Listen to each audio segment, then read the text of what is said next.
Hey everyone, so today we're gonna talk about the movie called Neville Longbottom and the Black Witch, जो कि एक fan made movie है। तो आज हम इसको हिंदी में एक्सप्लेन करेंगे। So get ready with your headphone for the better experience.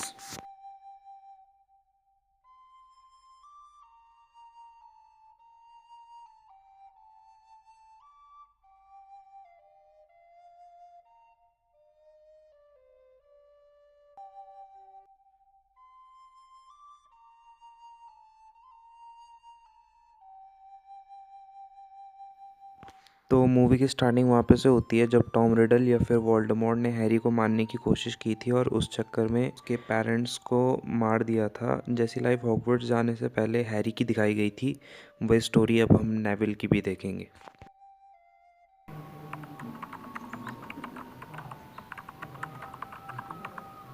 तो मूवी के स्टार्ट होते ही हमें उस प्रोफेसी के बारे में बताया जाता है जो प्रोफेसर सिबिल ट्रेलोनी ने की थी, जिसके अकॉर्डिंग वो लड़का जिसके पास लॉर्ड वोल्डेमॉर्ट को हराने की ताकत होगी वो जुलाई के एंड में पैदा होगा।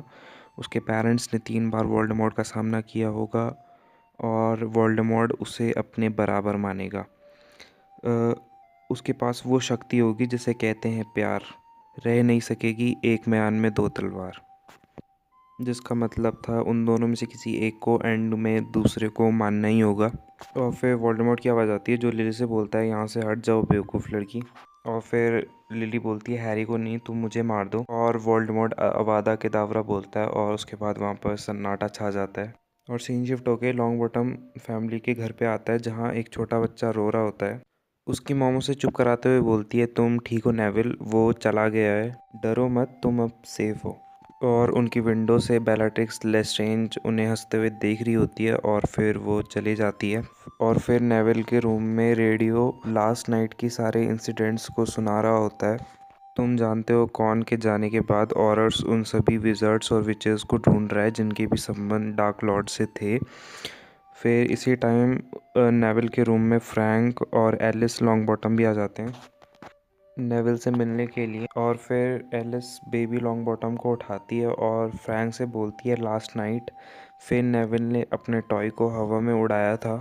और फिर फ्रैंक बहुत खुश होता है और एलिस को बताता है आज 9 बजे मुझे डम्बलडोर से मिलने जाना है, फिर तुम्हें बाद में मैं मिनिस्ट्री ऑफ मैजिक में ही मिलूँगा। फिर एलिस बोलती है, तुम काफ़ी लेट हो चुके हो तो तुम वहाँ जाने के लिए पोर्ट की का यूज़ कर सकते हो जो तुम्हें बर्नवुड फॉरेस्ट में मिल जाएगी और 9 बजे तुम्हें मिनिस्ट्री ऑफ मैजिक में पहुँचा देगी।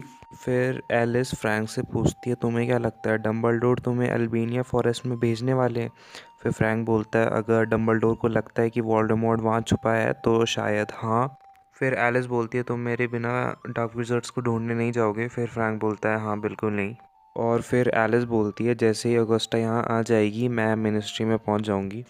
पर जब फ्रैंक बर्नवुड फॉरेस्ट में जाता है तो कुछ डेथ ईटर्स फ्रैंक को पकड़ लेते हैं और एक साथ अटैक करने लगते हैं। फिर जब फ्रैंक पोर्टकी की तरफ भागने लगता है तो पोर्टकी भी वहाँ से गायब हो जाती है। और इसी चीज़ का फ़ायदा उठा के बेलाट्रिक्स लेस्ट्रेंज फ्रैंक की वॉन्ड ले लेती है और बोलती है कहीं जा रहे थे। और फिर सीन शिफ्ट होके एलिस पे आता है जहाँ उसके पास डम्बलडोर का एक लेटर आता है जिसमें लिखा था, फ्रैंक मीटिंग में नहीं पहुंचा है इसलिए मैंने कुछ ऑर्डर्स को फ्रैंक को ढूंढने के लिए भेज दिया है, तुम जहाँ हो वहीं रहना डम्बलडोर।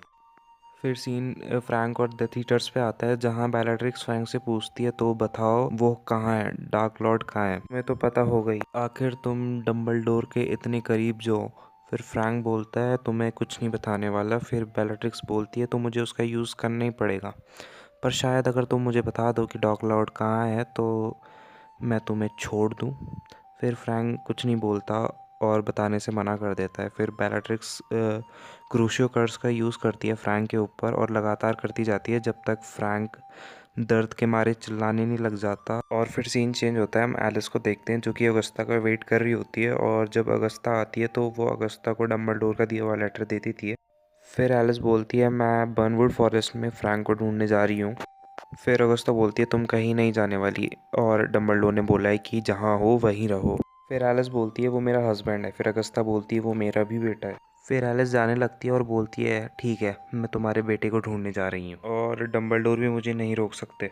और जाने से पहले नेविल से मिलती है और अगस्ता से बोलती है नेविल का ध्यान रखना। फिर बर्नवुड फॉरेस्ट में जाने के बाद एलिस को फ्रैंक का मफलर दिखता है और जिसने फ्रैंक फ्रैंक के ज़मीन पे कपड़े पड़ा हुआ पहने हुए मिलता हैं। है, और और जब फिर एलिस डेथ फ्रैंक के ईटर्स पास जाने फ्रैंक की लगती है तरह तो एलिस पे देखती भी है कि वो अटैक करा फ्रैंक नहीं देते एक हैं। डेथ ईटर तभी है। वहाँ पे ऑरर्स भी आ जाते हैं, पर 3 में से 2 डेथ ईटर्स एलिस को पकड़ के अपने साथ ले जाते हैं और एक डेथ ईटर को ऑरर्स पकड़ लेते हैं।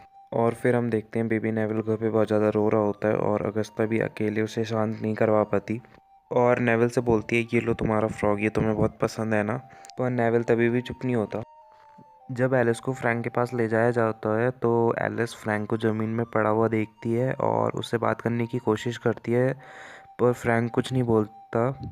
जहाँ फिर एलिस बेलाट्रिक्स से पूछती है कि तुमने फ्रैंक के साथ क्या किया। फिर बेलाट्रिक्स बोलती है तुम्हें तुम्हारी बारी मिलेगी, मैं वादा करती हूँ। और दूसरे डेटिटर्स से पूछती है बार्टी क्राउच कहाँ है। फिर वो बताते हैं कि ऑर्डर्स ने उसे पकड़ लिया है। और फिर बेलाट्रिक्स गुस्से से एलिस से बोलती है तुम्हारा एक बेटा है ना, नेविल लॉन्ग बॉटम, बड़ा ही अजीब नाम है। वो हंसती है और फिर बोलती है मैं किसी और प्योर ब्लड की जान नहीं लेना चाहती, इसलिए मैं तुम्हारे साथ एक डील करना चाहती हूँ। तुम मुझे बता दो डार्क लॉर्ड कहाँ है और शायद मैं नेविल को ज़िंदा छोड़ दूँ। और फिर एलिस भी फ्रैंक की तरह बेलाट्रिक्स को कुछ भी बताने से मना कर देती है। और फिर बेलाट्रिक्स एलिस पे भी क्रूशियो कर्स का यूज़ करने लगती है जब तक वो भी फ्रैंक की तरह पागल नहीं हो जाती। जिसके बाद डम्बलडोर ऑरर्स के साथ वहाँ आ जाते हैं और सभी डेथ ईटर्स को पकड़ लिया जाता है। और फिर सीन चेंज होता है, सेंट मंगोस हॉस्पिटल को दिखाया जाता है और वहाँ पे एक विज़र्ड डेली प्रॉफिट न्यूज़पेपर को पढ़ रहा होता है जिसमें लिखा था सभी डेथ ईटर्स को एज़्काबान जेल में डाल दिया गया है। और फिर एलिस और फ्रैंक लॉन्ग बॉटम को दिखाया जाता है जो कि हॉस्पिटल के बेड में लेटे हुए होते हैं। फिर डम्बलडोर डॉक्टर से पूछते हैं कुछ इम्प्रूवमेंट दिखा। फिर डॉक्टर बोलता है कुछ चीज़ें ठीक हुई हैं, अब ये रेगुलर नर्सेस को पहचानने लगी है, लेकिन इस तरह का ब्रेन डैमेज परमानेंट असर छोड़ जाता है। और जब एक नर्स नेविल को एलिस के पास ले जाती है तो एलिस उसे ऐसे देखती है जैसे बहुत टाइम से जानती हो। फिर अगस्ता डॉक्टर से पूछती है क्या वो कभी नेविल को पहचान भी पाएगी, तो डॉक्टर बोलती है कहना मुश्किल है। फिर डम्बलडोर बोलते हैं कभी कभी हमारा दिल उन चीज़ों को याद रखता है जिसे दिमाग भूल जाता है। जिसके बाद एलिस नेविल को एक चॉकलेट पेपर देती है और नेविल अब बड़ा हो चुका है। और एलिस फिर से वही चॉकलेट पेपर नेविल को देती है, जहां अगस्ता बोलती है अब चलने का टाइम हो गया है और इस पेपर को फेंक दो, एलिस ने तुम्हें ऐसे बहुत से पेपर दे दिए हैं। और नेविल उस पेपर को फेंकता नहीं और अपनी पॉकेट में रख देता है। अगस्ता बोलती है जल्दी चलो, हॉगवर्ट्स एक्सप्रेस के लिए लेट हो रही है। और ये लो ट्रैवल को पकड़ो और फिर से इसे खो मत देना। फिर हम हॉगवर्ट्स एक्सप्रेस की आवाज़ सुनते हैं और ये फ़ैन मेड फिल्म वहाँ पे एंड होती है जहाँ पे से फिलोसोफर स्टोन स्टार्ट होती है। So thank you for watching this video और कमेंट में बताना आपको ये वीडियो कैसी लगी। मिलते हैं अगली वीडियो में, तब तक bye bye, take care, stay healthy, stay safe and stay tuned.